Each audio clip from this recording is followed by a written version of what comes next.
This week on This and That Garage, the old LT1 Trans Am motor is back. Yes, sir, sure is. If you will recall, I dropped a header bolt down into the intake port of cylinder 5. Eventually, it made its way into the cylinder. Just destroyed it, yep. Well, we're going to tear it down and see if it can be sleeved or if it's junk. So let us get busy.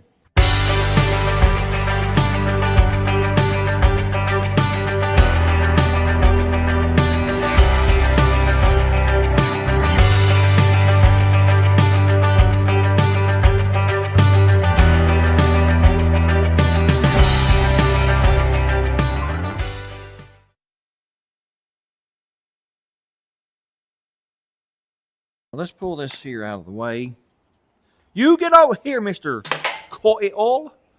Let me get some tools out and let's rip the front of the motor off, pull the heads off, oil pan, flip it over and go to getting the pistons and crank out. Let us not waste any time. What size are you, little buddy? You're bigger than whatever that is. My battery's dead. I'll be right back. All right, here we go. That's mucho betero. I gotta have a, what's it called? Deep well for that. Where is the deep well? I found it. I found it. Yes, sir. I found it. What in the devil, man? Little buddy, you're coming loose. Whether you want to or not, so you might as well get ready for it. Now, oh yeah, there we go. We'll set you over here out of the way. What's next? I got to get this off in order to get that bracket off. Where's the bolts? I think they're a 10 mama. Let me go get one.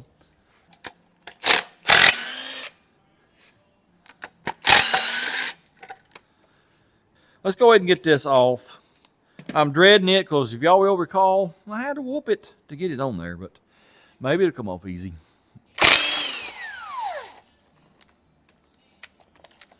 These are acting like they're metric. And that one there, remember me whooping that on with a piece of wood? Well, it's got wood jammed in it. I'm afraid that's going to be hard to get off of there because I'm telling you, I whooped on it pretty good. Sure did.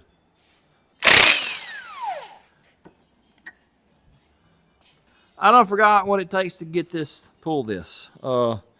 Is it a 3-jaw puller is what I normally use? I don't recall. Will the opti come off without pulling that? Let's see if it'll come off first. Get it out of the way. What size are you, little buddy? You're not a 10, so you must be about an 8. Well, it's not an 8. So, what is it, a 9? Well, I guess it's, yeah, I've got metric on the brain. It's a 3/8 is what it is. Yep. Do it fit? Look at there.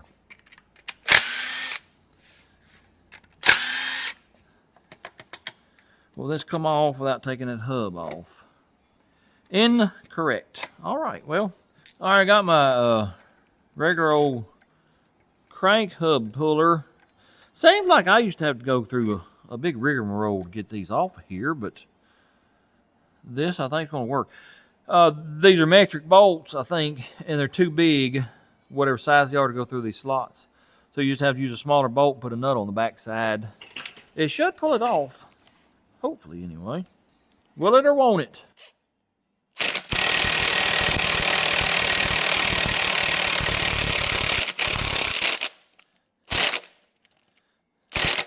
Well, we're bottomed out on the bolt, so I got to get the bolt out of the way. So, tell you what, when I get this off, I'll be back. All right, let's quickly get the rest of this motor tore apart so we can get in there and see what we got.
Well, I finally got it tore down, but I left these two caps on because, is it this cylinder here? Yeah, that's the one that we had some major destruction going on. I wanted to leave these two caps. Oh, well, I undid these before I thought about doing this, but I want to leave these on and spin the crank, you know, to make sure that crank wasn't in a bind, and it's not. You know, thinking maybe it got bent. I think the crank is fine. Let me pull these off, and then we can get a little better look at the bottom of this cylinder. Heave ho! Oh yeah! No, I'm not buying another set of bearings. I did buy a set for that cylinder, just in case. But for the whole motor, no. There's no sense in it. Well, I might have to buy one of them. There's no sense in it. It had literally maybe 10 seconds of runtime. Ain't nothing wrong with the bearings. No, sir.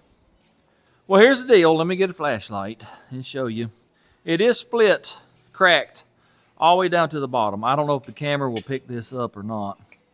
But let me see if I can get it just right. Let me get down here. Nope.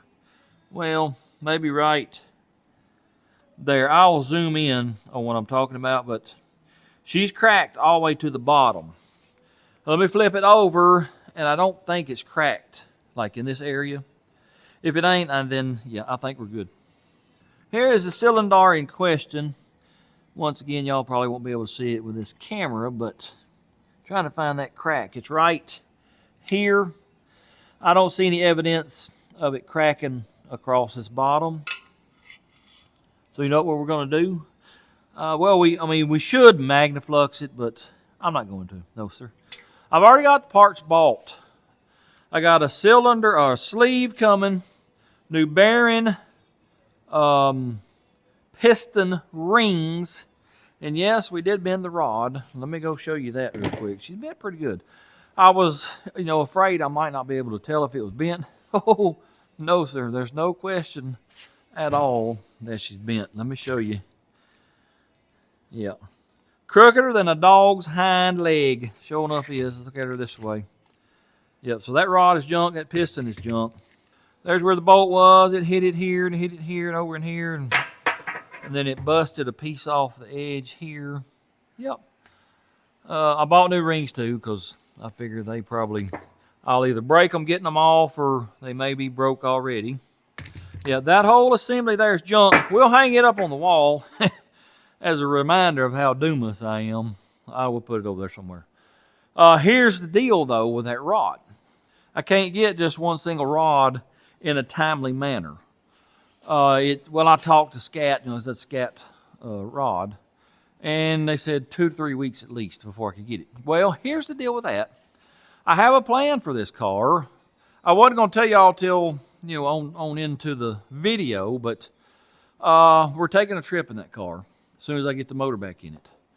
We got less than 2 weeks, actually, probably a week and a half.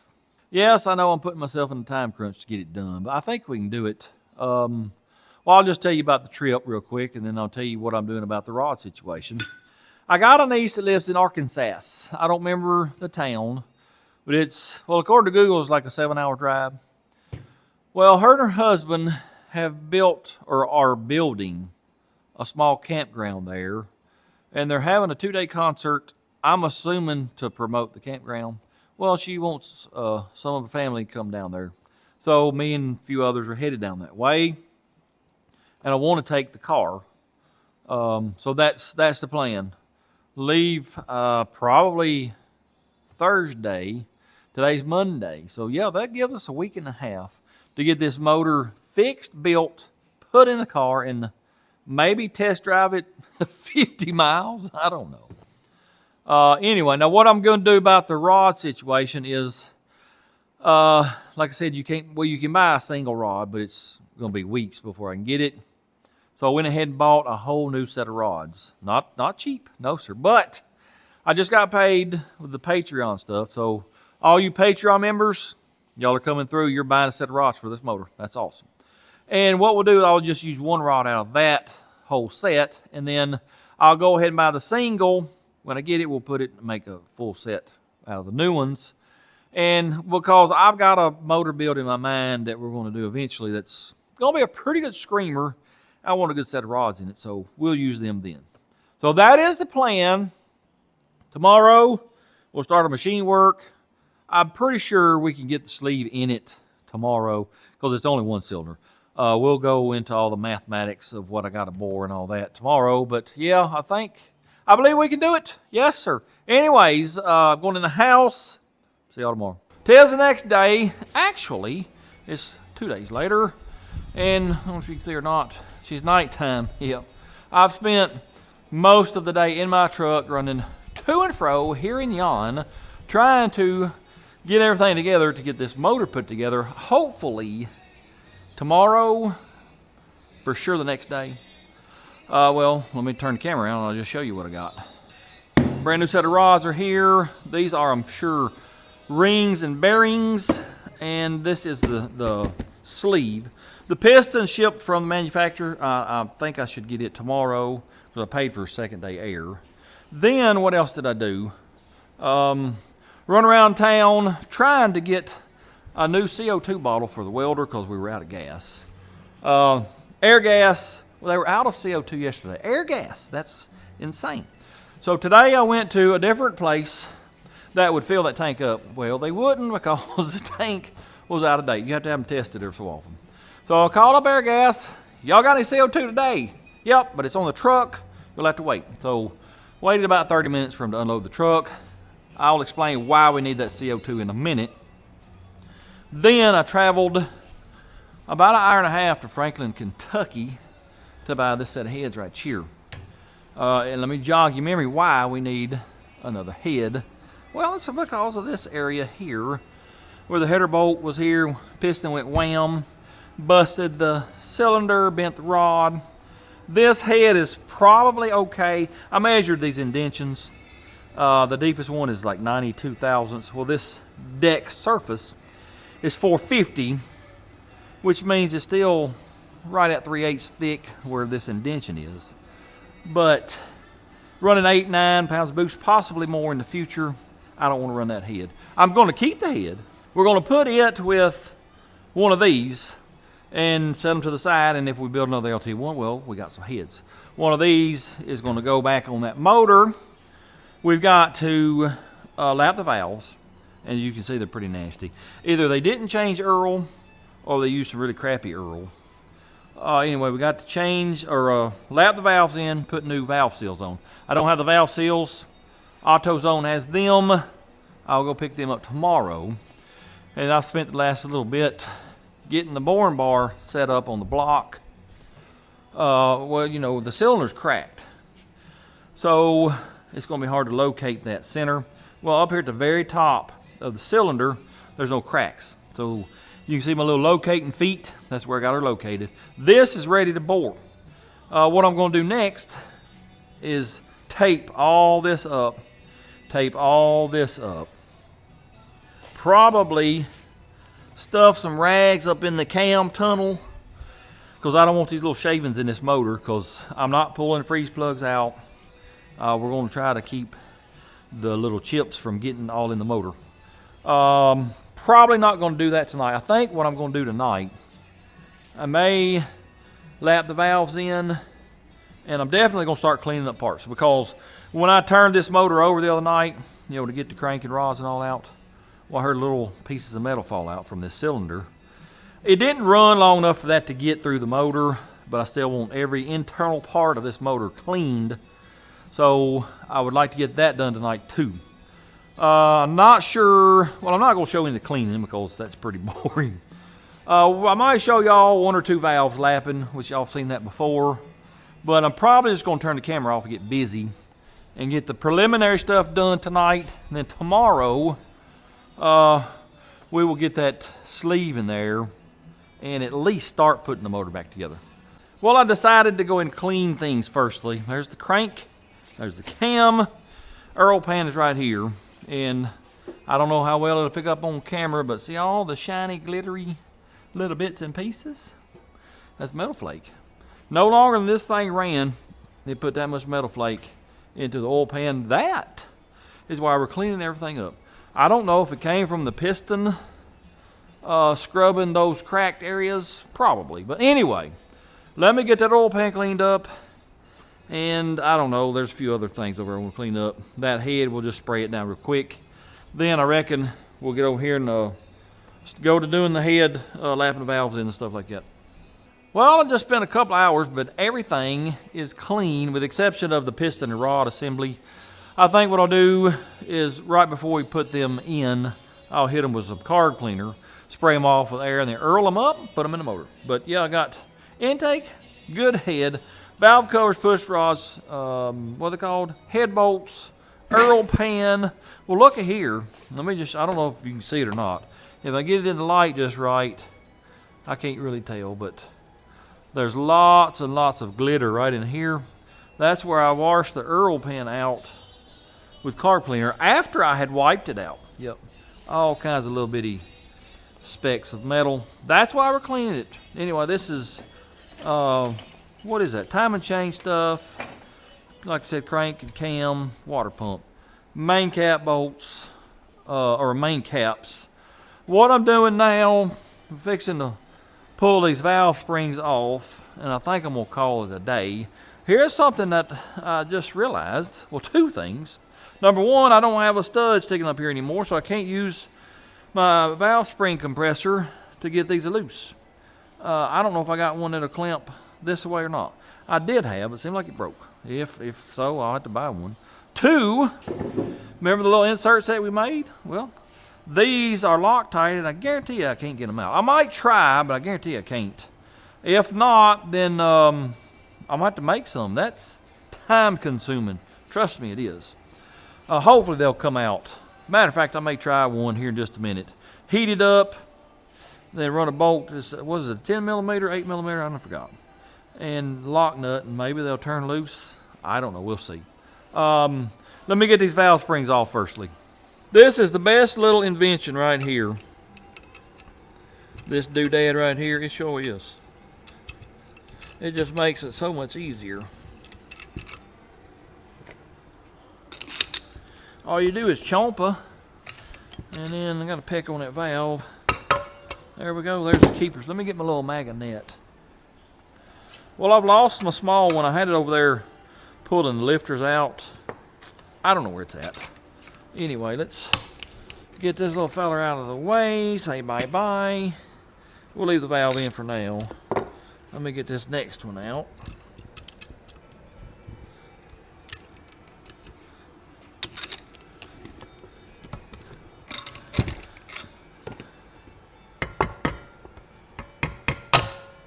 Well, they popped out on their own. Awesome.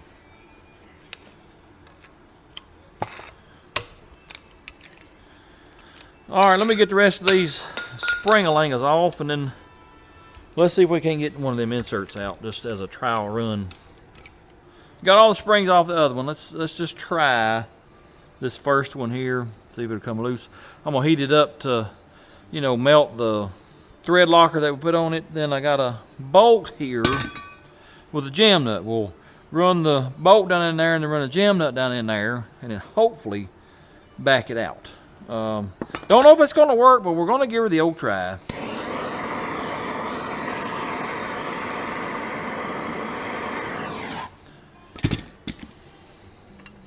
Well, we got the spring smoking anyways. Run a little feller down in there.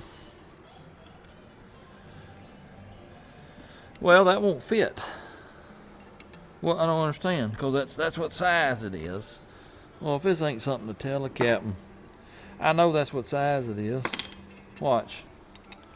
See? Why will that open in not go? Well, it did there. What in the world, man? Let me see if I can find which slot. Oh, you know what it is? It's a flange nut. I ground the flange off, but I didn't grind enough. Well, let me get, what you call them? Vice grips. If this works, I'll go to town tomorrow and get some better apparatus to do this with. But let's lock her down right there. Will it turn out? Nope, it sure didn't. Well, we may be screwed right here, fellers. Yep. Let me try it one more time. Heat it up real good. Did we do any good here or not?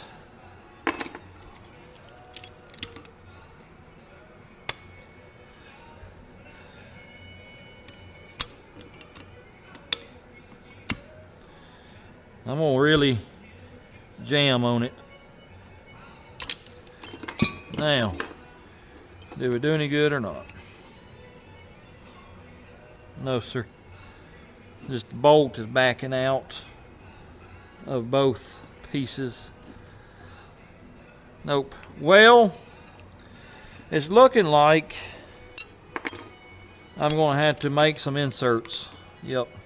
That is, like I said, very time consuming. I might get some better equipment tomorrow and try this again.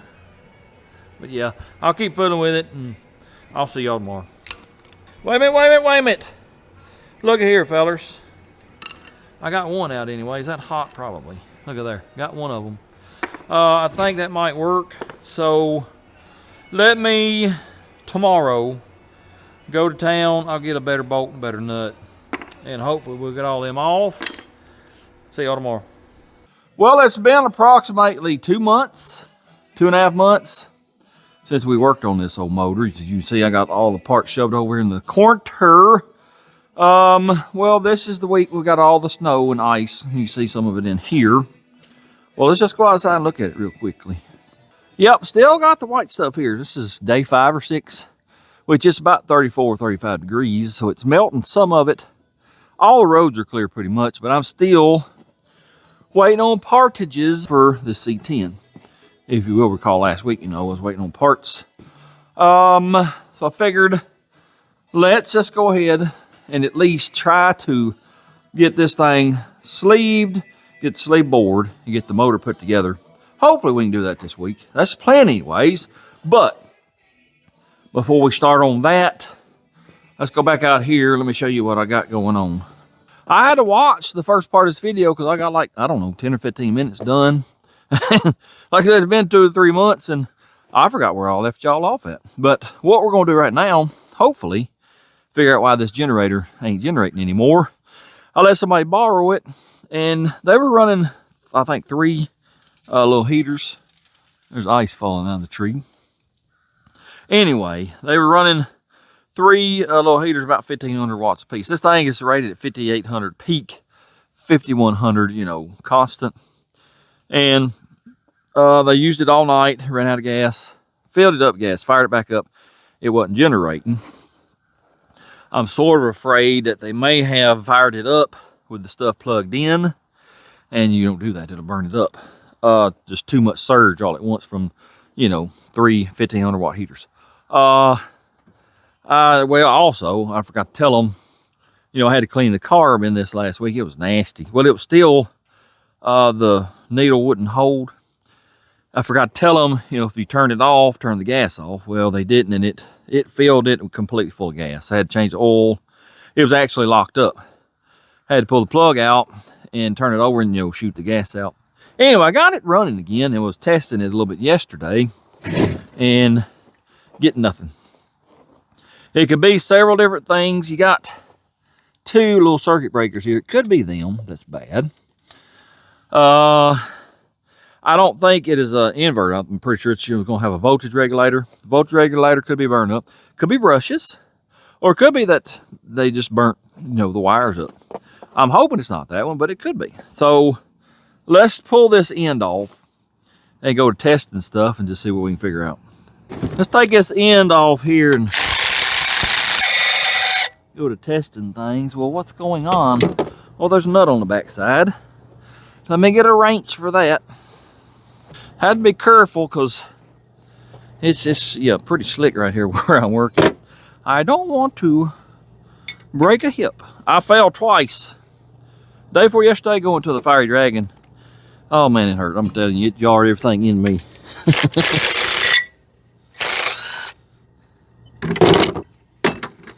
Well, I lost my wrench. That's good.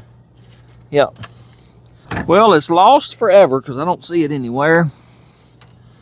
I think it's on top of the drop hitch. I tell you what, fellers, if it wasn't for bad luck, I wouldn't have none at all. No, sure wouldn't. Well, as soon as I recover that wrench, I'll get this cover off and I'll be back. I found it, I found it. All right, let me get this end off. Well, I came around here to the side of the shop to check on my shop heater, see if it was smoking or not. It ain't smoking there a bit. I find that amazing. You can burn used motor oil and it don't smoke. No, sir. Fire Dragon don't smoke. Well, whilst I was walking this way, I dang near tripped over this. You know what that is? It's my battery charger. Yep.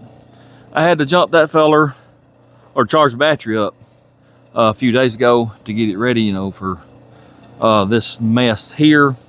I just laid it down and forgot it. Yep, let's see if we can get it up and get it in the shop. Maybe, maybe not. Hopefully it hasn't torn it up. What in the world? Well, let me dig it out and I'll be back and we'll get back on the generator. Well, I managed to get it loose. See if we can get her off. This is where the voltage regulator should be. Yeah, that's probably it right there. We got a little bear ink. There's some brushes here. They don't look bad. Wonder if I could get that unplugged right there. Well, by George, I know you come apart because you're a plug. There we go. Actually, what I thought was a voltage regulator is the 220 plug right here. And then 110, 110. No, those are the resets, breakers. There's the 110. Let's check these breakers. It doesn't smell burnt, and I don't see anything burnt right offhand. But that don't mean it ain't burnt up. Let's go inside and check some of this stuff right here. And then we'll come out and start checking the field and the armature, rotor, whatever it's called. Let's get this feller a loose. It would be nice if both of these are burnt up, but what's the chances of both of these burning up at the same time? Probably not a big chance. All right, there's a little reset breaker. Let me get my meter right here. Put her on ohmages. I got that pushed in, so it should be reset. Do we have any continuities across it? Yes. I don't know. I ain't got no way. Yeah, I did. I just tripped it in. What about now? No continuities. So you push her in. Continuity. Well, no, wait a minute. It's reading weirdly. Reading. Actually, ain't reading nothing. Yeah, it is. It's high ohms, about 100 ohms. It shouldn't be doing that. This might be the culprit then. All right, well, let me check the other one real quick. Yep, that there's good too. So that's not the issue. Well, that little fella there broke, and it don't want to stay in place. So I'm gonna see if I can get one of them. But just looking in here, we got a capacitor. I don't pretend to know how to repair generators. I know how they work, but I don't pretend to know how to repair them. I know there's two different types, an inverter and then what is called AVR, automatic voltage regulator. I don't see a regulator in here, but I do see a capacitor. And if I'm not mistaken, I believe I read or watched in the video that if it's got a capacitor, then it's a inverter type. I don't see a voltage regulator anywhere in here. That's the 220 plug, that's the 110 plug. So, I don't know. Here's the brushes. Let's do some testing on them. And I got a capacitor tester. We may pull that out and check it. Let me get some of this loose real quick. Well, I checked the brushes from the, the wire connection to the brush itself. They both check good. I could have done that right here. I think this little panel comes off, maybe. I don't know, but I checked them and they're good. Then I found these two diodes right here, one here, one here. Don't know what they're for. If it was a bridge rectifier, you would need 4 diodes. There's only 2 here. I did check them though, and they checked good. A diode only lets electricity flow one way. So I checked that with a meter, and that's what it's doing. So they check good. The only thing left to check in here is a capacitor. I might do that in a minute, but firstly, let's go out to the generator and check the field windings and all that, and see what we come up with. You know, I really could use a manual working on this generator right now to help troubleshoot it. Even a parts manual would be great. Well, I got on the interwebs looking for one. Could not find one. Finally came across one website. Hey, we have a PDF file of the manual you're looking for. Well, I clicked on it, and it was the wrong thing to do. It sure was. It ended up being a malicious scamming phishing website that was trying to get my passwords, my credit card information. It could have been pretty doggone bad. But luckily, none of that happened due to the sponsor of this week's video, NordVPN. Well, what's a NordVPN? Great question, glad you asked. Let me tell you about it. VPN means virtual private network. Basically what it is, NordVPN digs a tunnel, if you will, from your computer out to the interwebs. That tunnel is shielded. Nobody can get in. They can't steal your passwords, credit card number. They don't even know who you are. It makes you completely anonymous. Y'all know me, I love my privacy. I think that's awesome. Here's an example of how you can use it. Let's say you're traveling abroad in a country that, for whatever reason, is blocking a service that a paid service that you use. Let's say you really want to use that service. Well, what you do is you log into NordVPN. You choose a server back in the good old US of A, and that's it. That country has no idea that you are not in the US. There you go. You can watch your paid subscriptions, whatever that may be, to your heart's content. Now, the service that kept that malicious website from gaining access to all my information, it is called Threat Protection Pro. It's part of the NordVPN package, and that alone, to me, is worth its weight in gold because it really saved me. Matter of fact, I will show you right here where it blocked it. Yep, pretty awesome. Also, they have what is called NordPass.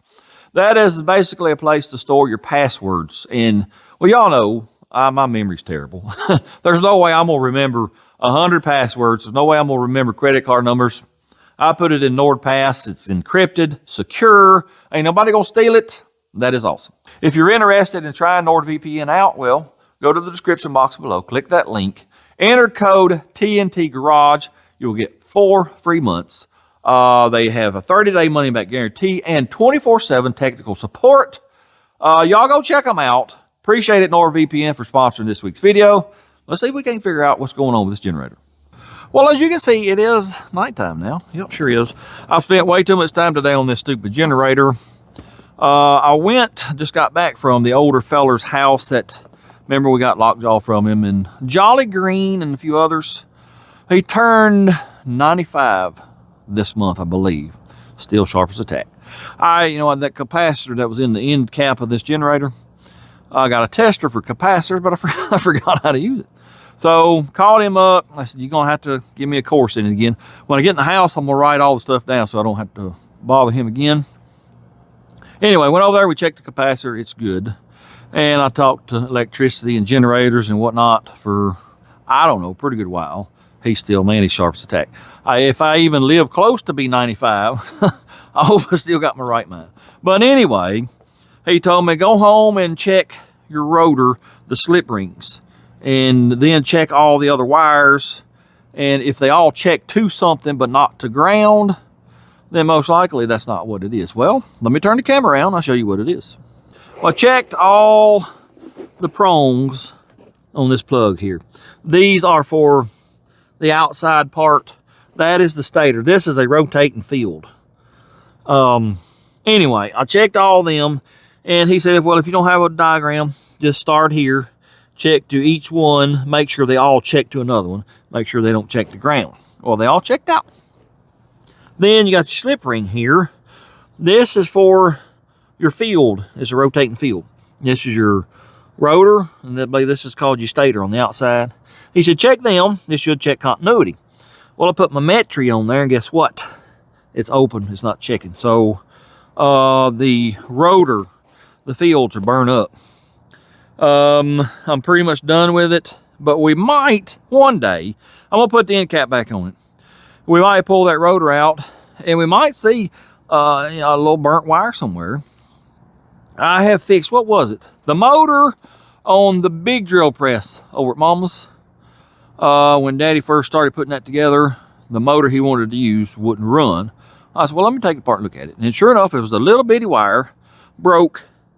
I repaired it, and it's been running ever since. Anyway, we might get lucky and that be what it is, because he explained to me the two diodes that are in the cover, they're there simply to put DC on this fella right here.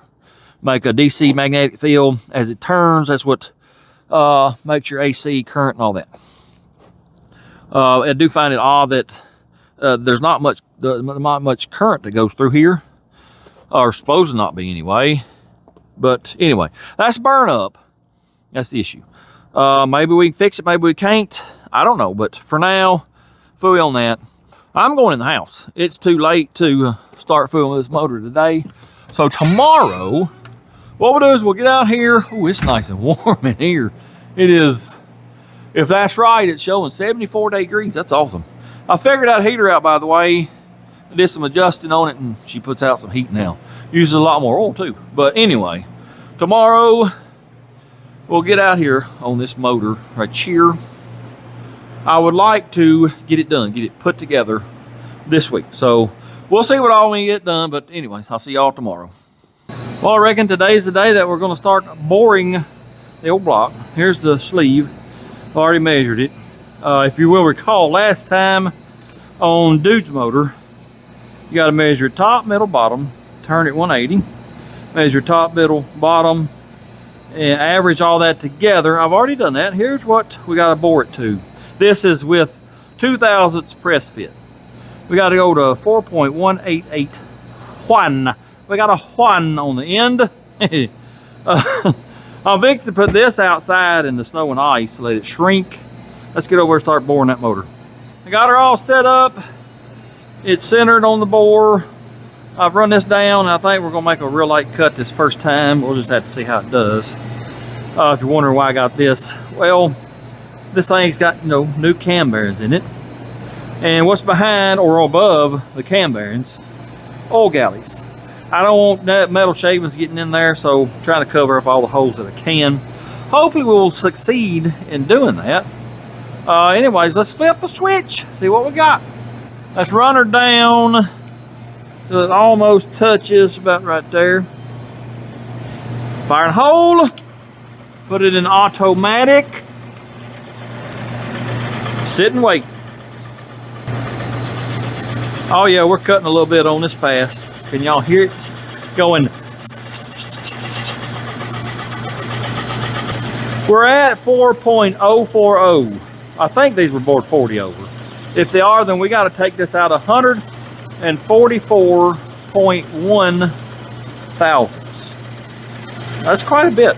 Yep. It'll take a while because 15 thousandths, maybe 20 is the max cut this thing will make. It'll take a while. We got about an inch or so left to go. I got to set my automatic shut off too. Let me get around here and see. Let's make sure we got it all. Oh, my knees. I can't get down that far. I ain't even gonna try. Nope. Let's see now. As long as we don't hit this little trough over here. Oh yeah, we got a ½ inch. I looked underneath, everything looks good, so bring this little feller up. Get that cutter out. I'm gonna see if I can go 20 by thousandths. Let's see what that does. I moved the cutter 20 by thousandths, but I don't know if that's total or off of one side. I'm assuming it's total. I don't remember. So let's measure this with the calipers. That's showing about 38-ish. We'll see what this cut does, and I'll let you know. If it's total, then it'll be about 58. Put this little feller back in here. Run her down about right there. Hit the start button. Put her in automatic. Sit back and wait again. Alright, there we are. Let's roll her up after I take it out of automatic. Let me get my calipers and we'll measure that and see what we got. We were at 38. Now we're going to be at 60-ish, 62 maybe. So it took a little more than 20 total. So that tells you right there, yep, it's whatever I move this cutter, it's total. Half that per side. In other words, we got a long way to go, fellas. Yep. All right, I moved it again. I moved it 25 this time. That's 25 total. Let's run her down, see if it's going to do it, or is it going to choke it down? Here we go.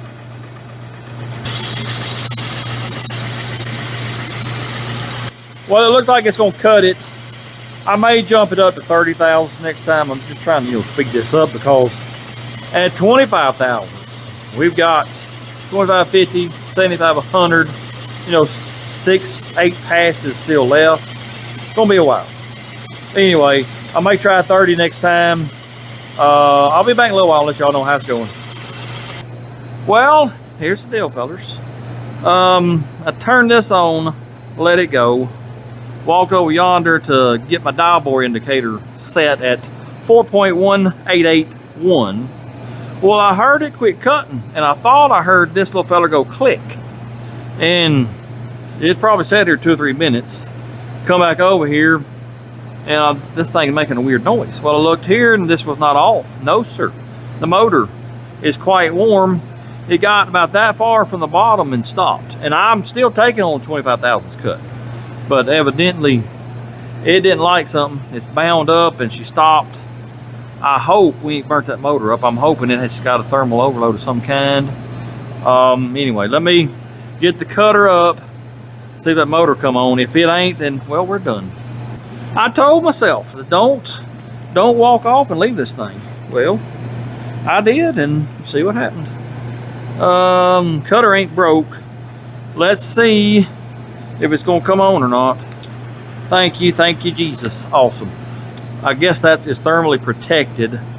Let me run it down and babysit it and see if it'll finish cutting. If not, then I'll have to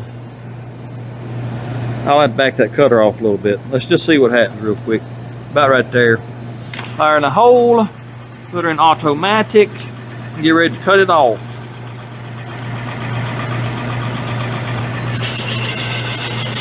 Yep, it's binding up. That cylinder must be really tapered at the bottom now due to, being busted. So, let me get her back up. I'll back that cutter off, and we'll keep on trucking. Thankfully, though, we did burn that motor up. Awesome. Well, I sharpened the cutter. It looked like it was a little bit dull. Well, that took, I don't know, 20 or 30 thousandths off. So, I'm just gonna run it down like it is, see what it does, and then we'll go from there.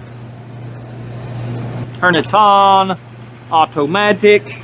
Let's see what happens. It may not cut it off. Like I said, I backed it off quite a bit just by sharpening it. Yeah, it's still cutting. Just barely. It don't make sense really, because I've already made 2 or 3 passes. It should be good and straight, not tapered, but whatever. Let me continue on. If I run into any more problems, I'll be back. Well, I think we're really close to getting it where I want it.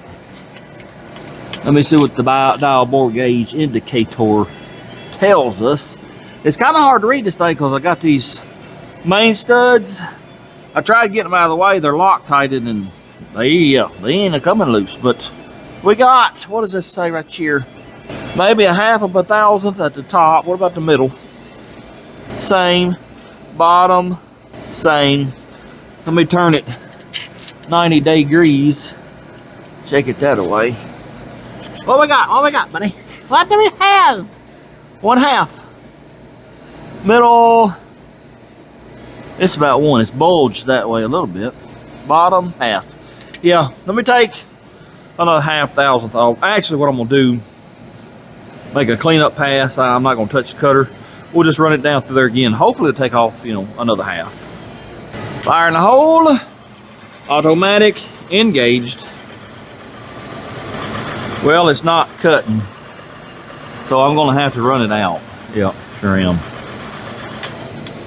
Yeah, we're down far enough now. It should be hitting, but it ain't. So, I tell you what, I can see a shiny spot in there. You know, this thing is broke all to pieces. I can see a shiny spot right over here where the cutter has never even touched because it's bulged out so much. And there's some down on that side too. It's a great big old crack there. Anyway, it ain't cutting. Well, it is now, just a little, but let's bring it out, and I'll move it a half of a thousandth, and that should be good. We'll jam that sleeve in there. Well, here's the deal, fellers. Y'all know I use old wore out stuff. Here's the mic you use to set your cutter with. I cannot get it to move just a half thousandth. So instead of overboring this and just, you know, scrapping the block, we're gonna leave it like it is. We'll just have a half thousandth more press fit. It'll be all right. That just means I'll have to swing the big old Hummer just a little bit harder. Anyway, let me get this off of here. We'll get it ready to drop that sleeve in. Got the boring bar out of the way, and hopefully you can see that spot right there that hasn't been touched. That's because it's caved in. But man, that's a big old crack right there. There's another one over here, and it's cracked across here. This one here, I think, no, this one here is the one I'm worried about because it goes all the way to the bottom. Well, my camera won't zoom in anymore right now, but right in the middle of the screen, you can barely see the crack. It goes all the way to the bottom, and that's liable to cause a coolant leak. Yeah, we don't want that. What I might do is try to find the best stop leak money can buy and run it in there. We'll just have to wait and see. But anyways, let's get over here and get this sleeve out of this cooler. You know, I had put it outside originally, but it's been a few days since I bored that. I'll explain why at the end of the video, but I put it in here with some of the ice from the ice storm. Hopefully it has shrank good enough where it'll drive on in the hole easily, but let me show you. It's been several days and we still got this white crap everywhere. I'm sick of it, man. It ain't snow, it's ice. It's actually raining right now. I'm hoping it melts this garbage away. But the temperature, it's upper 30s. I mean, it actually feels warm. But yeah, I'm sick of seeing this garbage. If you live up north voluntarily, something wrong with you, man. I ain't no way I deal with that all the time. Anyway, let's get this cylinder drove in. Well, if y'all will recall last time when I tried to knock this sleeve into dude's block, my hammerhead kept falling off. Well, there went my hammerhead. What in the world is going on around here?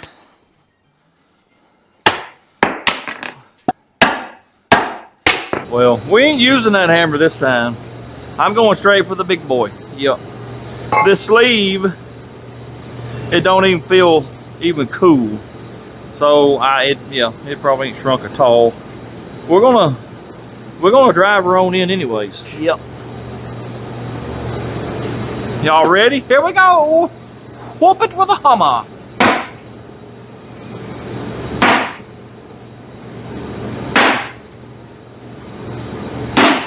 Oh yeah, she's going on down.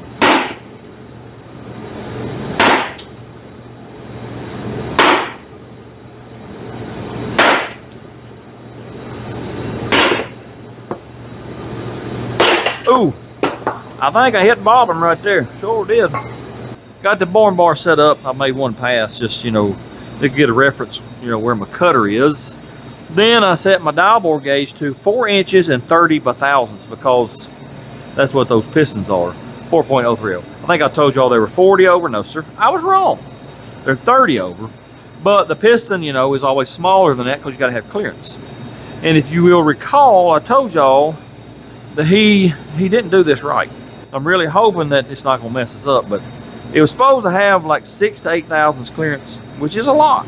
but that's what the piston manufacturer called for. He didn't like that. He tightened it up to, what was it, 5 1/4, 5 1/2, something like that. And I told him, said, this is a supercharged application. Well, he did it anyway. I don't like that, but anyway. Took my dial bore gauge and measured these 4 cylinders. He's 1 to 2 thousandths under, well, really 1 1/2 to 2 thousandths under 30 over. And I just think that's too tight, but that goes along with him tightening it up. What I'm going to do to this cylinder, we're going to bore it out to 30 thousandths because that's where it needs to be. So this is set to 30. When we hit that 0, we are there. Let's get to boring. Y'all know how short my memory is. I made that first pass. I think I pulled this cutter out and moved out 10 thousandths, but I'm not real sure. If it cuts, then I did. If it don't, well, I got to pull it out and reset it. Fire in a hole. Engage automatic. Is it going to cut? Oh yeah, we're cutting. I'll be back in a little while when I get closer to the 4.030. I almost messed up. You got to leave a little bit to hone out. Well, I almost forgot about that. Sure did. Anyway, I remembered, and I took about a 3/1000ths cut, and it should leave about 3/1000ths. So, what do we have? That's about 3 1/2. That's about 4. That's about 4. Yeah, that'll be good enough. Hone out 4/1000ths. Oh, my knees. Oh, my knees. Now, what we got to do, we got to cut this cylinder down. And hopefully we won't go too far like we done, dude. Because, man, I'm telling you, I had to sand that deck surface. It was 5 or 6 hours worth of sanding to get that straightened up. Hopefully I don't do that this time. All right, here's what we got to do. I got to get a measurement right here. See how tall the rest of this cylinder sticking out is. It's showing about 650 thousandths. Let's leave 50 thousandths, cutting it down. And once we get it down to there, we'll go to whittling it down a little more. I got to get my dial board, dial indicator set up. Actually, what I got to do firstly is let's run this little feller out, set him on top here, and then that'll be our 0. We need to go down 600 thousandths. You follow me? Well, if you don't, that's okay, because sometimes I can't follow myself. All right, what I've done is run this cutter out this way. I don't know, about 50 thousandths or so. Now, we're going to run this down till she barely touches. Let me get my dial indicator set up. I don't forgot how I did that, but I'll get it set up. And then, this was 650 thousandths tall. I'm leaving 50 thousandths. So we need to run down 600 thousandths each time we cut. Got the dial indicator set up. It's hooked to this because this part moves up and down. And then my pointer's on the top here. I got it set on 0 with our cutter sitting on top of our, what's that called? Cylinder sleeve. And when this comes down, this needs to move 6 revolutions. It'll be 600 thousandths. We might not go that way. We might go 500 thousandths. And that'll leave 150 thousandths. Then we'll come back and take that down some more. I'm just trying to avoid going too deep like I did last time. Anyways, I'm gonna set y'all up on the camera stand and we'll try to knock the top of this sleeve down. All right, got y'all set up where you can see the dial indicator. Let me get her set on 0. That will be the top of our sleeve right there. Remember, I had to bump the handle last time. I got to do the same thing this time. Fire a little feller up. It jumped about 7 or 8 thousandths right off the bat. Anyway, we got to go. Let's go 5 revolutions. I'm just sort of knocking on the handle like I'm knocking on the door. There's 1.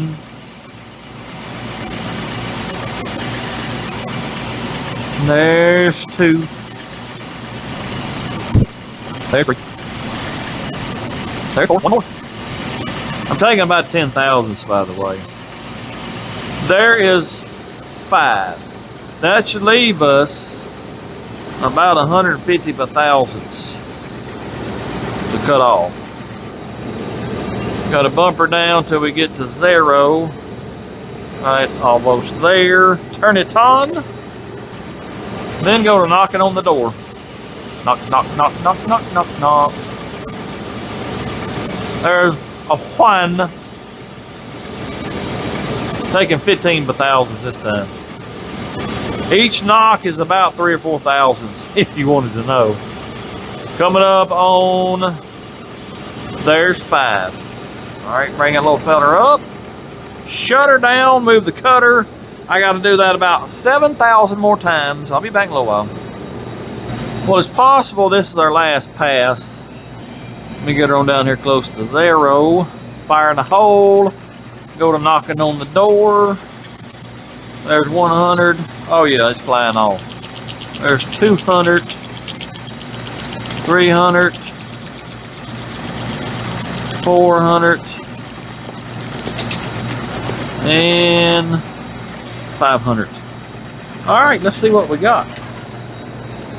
If we did all our maths right, this should be approximately 150 thousandths left. What does this show? Guess what, fellas? Y'all look at that right there. 150 thousandths. Yep. So now what I'm going to do, let me show you. All right, I already know where 0 is, you know, because this fella here. So what we're going to do, I got 150 thousandths left. Let's take it down to where there's 30 thousandths, just to make sure I don't go too far. If we look good, I might take it down another 10, 15, 20, and then I'll have to sand the rest of it down and get it level with a block. Fingers crossed that this works. All right, I have not changed my cutter setting. It's still out far enough where it'll cut the whole width of this. So let me bring her down to 0, which is right there. Right there. Back her up just a little bit. I'm gonna turn it on.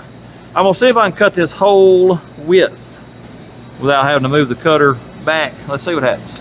Need to go down about 120 thousandths. There's 0. Nope. Seemed like I tried that before and it didn't work. Yep, she just locks up. Let me try one more time. Knock real easy.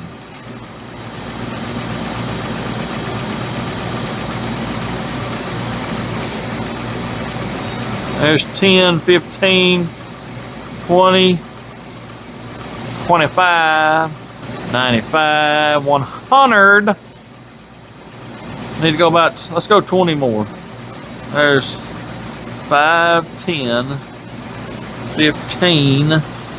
What do we look like? Let me just shut it off right there and see what we look like. I'm not gonna move anything. Yeah, we still got a little lip going on. Let me take her down a little further. That's 15. 120, 125. Let me stop, see what it feels like. Still got a little lip. 30.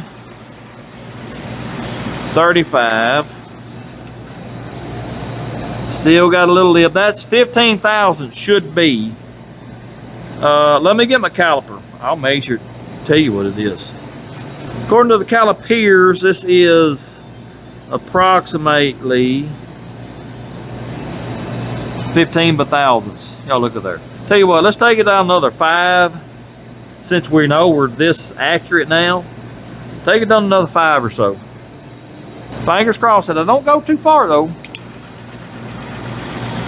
There's another 5.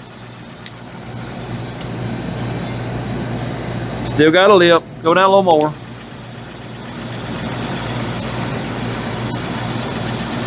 That's 5 more. I think we'll leave her, fellers. Yeah, there's just barely a lip still there. Well, it's ready to be sanded. We got maybe 5 to 10 thousand sticking up, but may have screwed up again. May have done the exact same thing I did last time. Completely forgot that what happened was the cutter right here is angled and it's going to cut more. The cutter sits right here and it's going to cut more on the inside that's sitting because of the way it angles. I may have screwed up the exact same way. Let me get my sandpaper rigged up and we'll put us a red marker around it, see what happens. I'm coloring in the top of the sleeve with this red marker, that'll tell us right off the bat, hopefully. You know, if the red marker disappears all the way across the thickness of this sleeve, then we're good. If not, well, we might be in trouble. All right, let's get this here sanding paper rigged up. Set her about like that right there. Go to sanding. Let's see what we get. Well, it's disappearing all the way across. That is awesome, sirs and ma'ams. That means I did not screw this up, but my paper's wanting to hang on this, so I gotta be careful. But yeah, I think we're good. Let me sand on this. It shouldn't take too long because all we got to do is sand the thickness of this, not the entire surface like I had to do last time. Yeah, let me continue doing this for ain't no telling how long. I'll be back, and when I'm back, hopefully I'll be done with this. Might need to up the grit though. This is 220. I think I ended up doing 80 on the last one. You know, then I finished with a lighter grit. Anyway, let me continue. Well, I got it to where I can't feel the ridge anymore, but you can see that dark spot right there and there, and there's a bunch over here. If I get in the light just right, see the dark spots? That means it's still not completely fat, but we are close. I've only sanded maybe 5 minutes too. That's a whole lot better than 5 hours.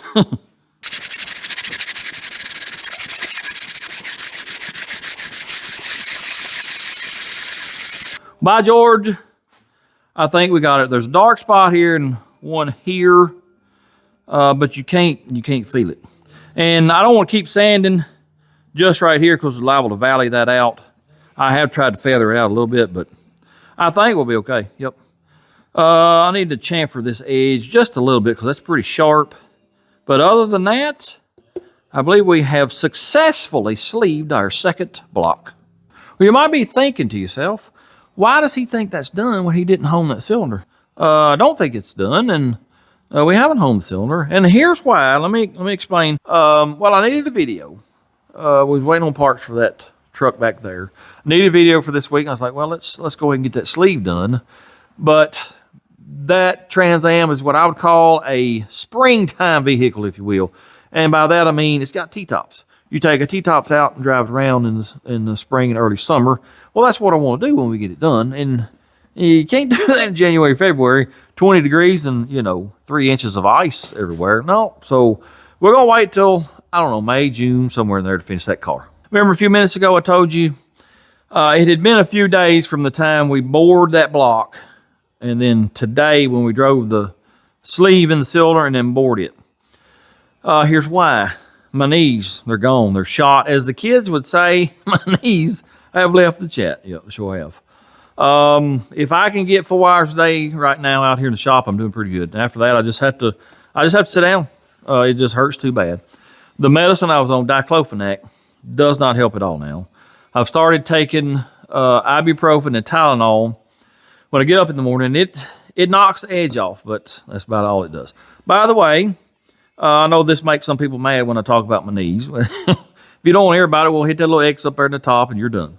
Here's why I am talking about my knees, because it's going to affect the channel for the next little bit. Because I can't, if I can only work 4 hours a day, fellas, I can't get a whole lot done. You're probably going to see the videos get shorter and probably going to be less action, if you will, in the videos. I'm not going to draw videos out just to make them longer. I will never be accused of that, and that's all I'll say about that. But anyway, I can't do it right now. I have started doing some physical therapy at home. I got it's called Pez and Serene bursitis. It hurts on the inside of the knees terribly bad. Anyway, I found a physical therapist on YouTube. Seems to be pretty knowledgeable. So I'm doing some physical therapy exercises he tells you to do, stretching and whatnot. Just started last night.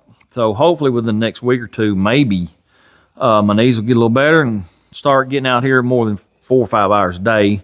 We can get back to normal. That's the plan.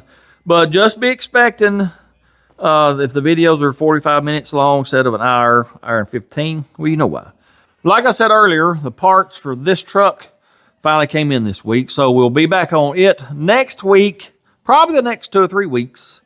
It would be nice to get that back on the road within the next 2 or 3 weeks, but there's a whole lot left to be done. Pretty tall order, especially for a guy that can't hardly walk, but that's the plan, so be looking for that. Anyways, good Lord willing and the creek don't rise.